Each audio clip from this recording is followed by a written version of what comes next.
calling. And this chapter also proves that the Gentiles are Israelites. It's just that ultimately, as Abraham, they were discontinued, all right, from their legacy, all right?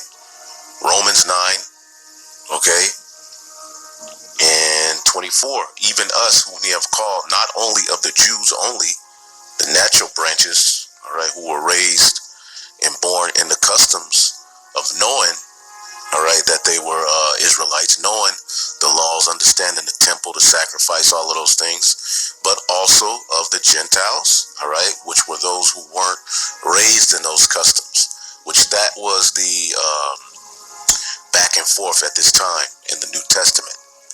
It wasn't dealing with actual heathen who became heirs to the promise. No. All right. It says, as he said also in Hosea, it says OC, but it's Hosea, I will call them my people, which were not my people, and her my beloved, which was not my beloved.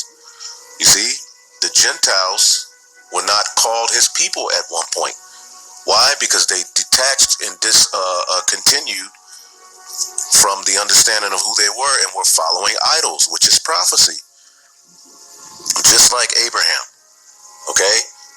So Abraham was an heir to that promise, all right, because he was keeping the laws perfectly. He was heir to that promise through mercy, all right? But once he got understanding of his purpose and was well acquainted with the Most High God, Yahweh, through his mediator, all right, what happened? He moved in a way and put off those idols, just like us, okay?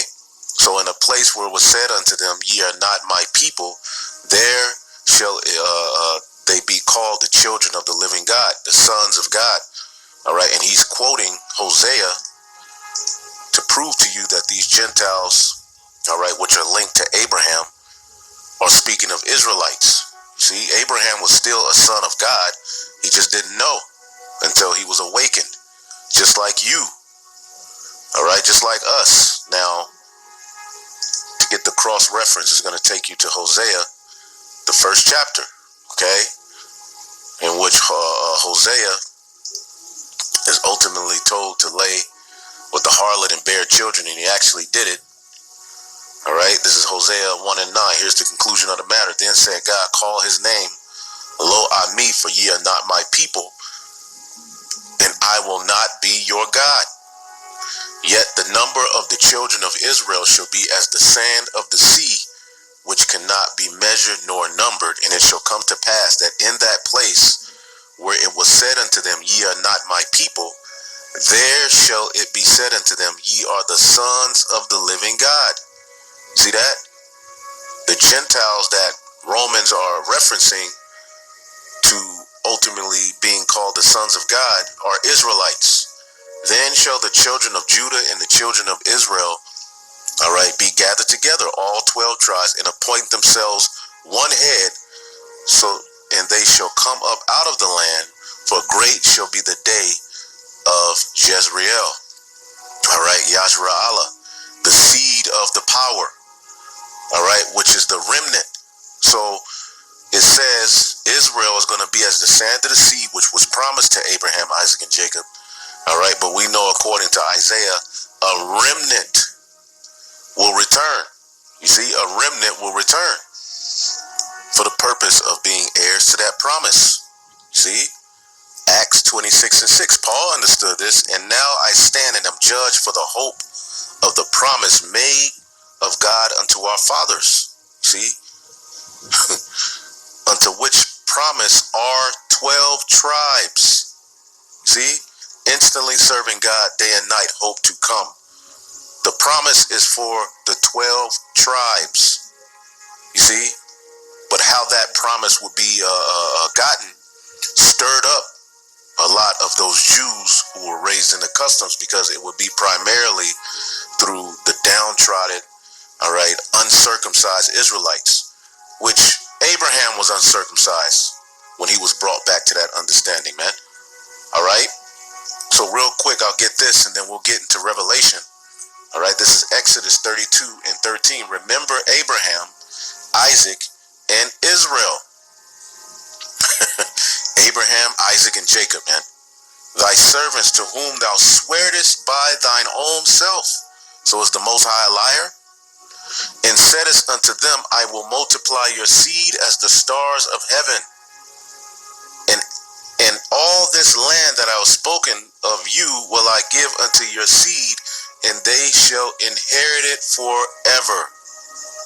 See that? And they shall inherit it forever.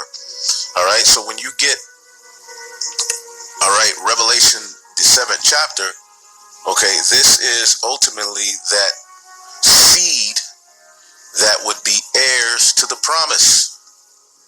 Let's get the book of, well, I just typed in heirs, and these are scriptures that Christians misinterpret. All right. That seed was awakened. Those Gentiles were awakened. All right. To continue that legacy as heirs to that promise. All right. But as the scriptures say, there will be a falling away. All right. And a great awakening in the latter days. All right. For the purpose of fulfilling. All right. So this is Romans 4 and 14. For if they which are of the law be heirs, faith is made void, and the promise is made none effect. All right. Because remember, Abraham was not, all right, restored to that legacy because he was keeping the law so perfectly. You see, now his faith, once he, woke up, solidified it. All right. But ultimately, it was by mercy, you see, because the Lord could have just ultimately passed over and never restored us to our legacy. Okay. Romans 8 and 17. And if children, the sons of God, then heirs of God, and joint heirs with Hamashiach, because he's going to be at the forefront of us returning to that land. Okay. And if so be that we suffer with him, that we may also be glorified together. All right. And the proof is ultimately when you go back to Melchizedek, who blessed Abraham, he was already king of Salem, king of peace. All right. King of Jerusalem, and peace will ultimately be issued, all right, throughout the whole earth, all right, starting at Jerusalem, all right, where the kingdom of heaven will start. Okay, Galatians 3 and 29, and if ye be Hamashiachs, then ye are Abraham's seed.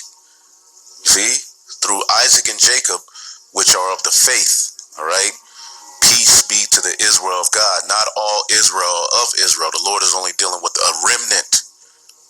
And as it says in Romans, the 11th chapter, there is a remnant according to grace. All right, the election of grace, that we elected, all right, to be justified, man. And heirs according to the promise. What promise? All right, ultimately the promise of that land in the kingdom of heaven. So this is Revelation 7 and 1. All right, it's good to understand those things, all right, before moving forward. That's why I did that. All right, Revelation 7 and 1. And after these things I saw 4 angels standing on the 4 corners of the earth, holding the 4 winds of the earth, that the wind should not blow on the earth, nor on the sea, nor on any tree. And the 4 angels have dominion over the destruction that is coming to Babylon the Great in various different parts of the earth. World War III, mass plagues, and the utter destruction in the end of Esau's world. All right, but they can't do that until that elect is sealed.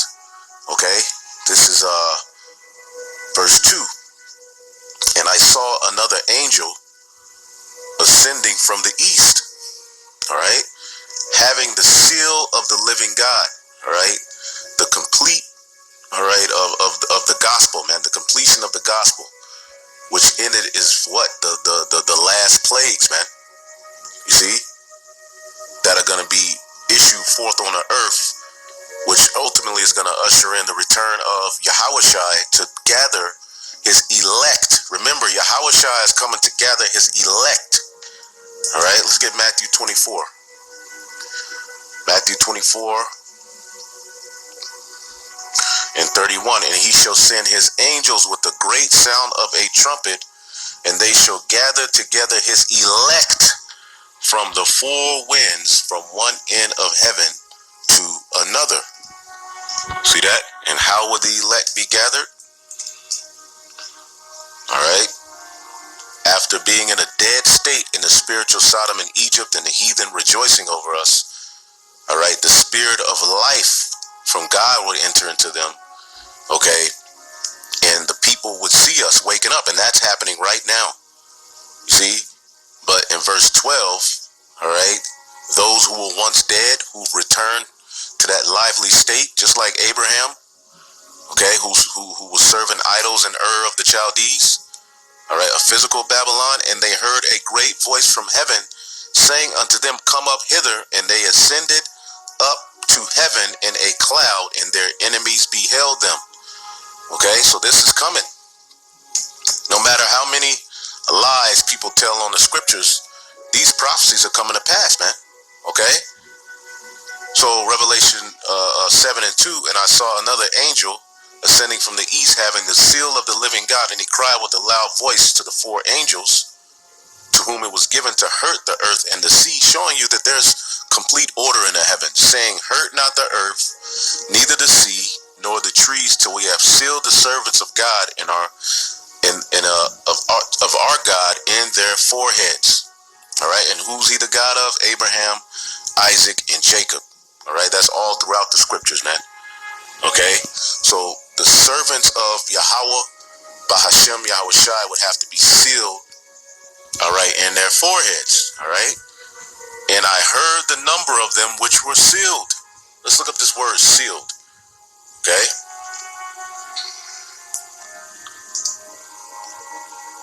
Sealed.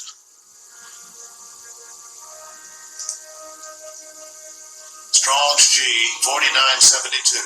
Sphalagiza. All right. It says, to set a seal upon, mark with a seal, to seal for security from Satan. Okay, now when you get Ezekiel 9 and 4, you read that on your own, it says, set a mark, which is thawa, upon the forehead of the men that sigh and that cry for all the abominations that be done in the midst thereof. Okay, so these men, ultimately, whether in heaven or in earth, as you can read that in Revelation 6 and 9, are set, all right, to be sealed, all right, and marked and justified. Okay, security from Satan. All right, to hide, to keep inside, to keep secret, and that's what the elect are, man. All right, to set a mark upon by the impress of a seal or a stamp, and this is a spiritual mark. See, Esau has a carnal mark, but there's a spiritual mark placed upon the servants of Yahweh B'Shem Shai. Okay, to prove, confirm, or to attest the thing, to justify us. That's why the scriptures say, who can lay any charge to God's elect? It is God who justified, man. Okay, a written document is written in our members, all right, in our spirit, man. All right, to prove one's testimony to a person that he is what he professes to be. All right, and what is the number of those that are sealed? Okay, and I heard the number of them which are sealed. All right, and there were sealed 144,000 of all the tribes of the children of Israel. All right, this is the head under Yahweh Shai of the governing body, all right, that are sealed with the instruction, the knowledge, wisdom, and the new song. All right, when you get Revelation, the 14th chapter, it explains the role and purpose of the 144, which are what? Mount Zion. Which, what is that? Zion is where Jerusalem, the temple, set. This is the spiritual temple. The tabernacle of God is with men. This is the tabernacle of David.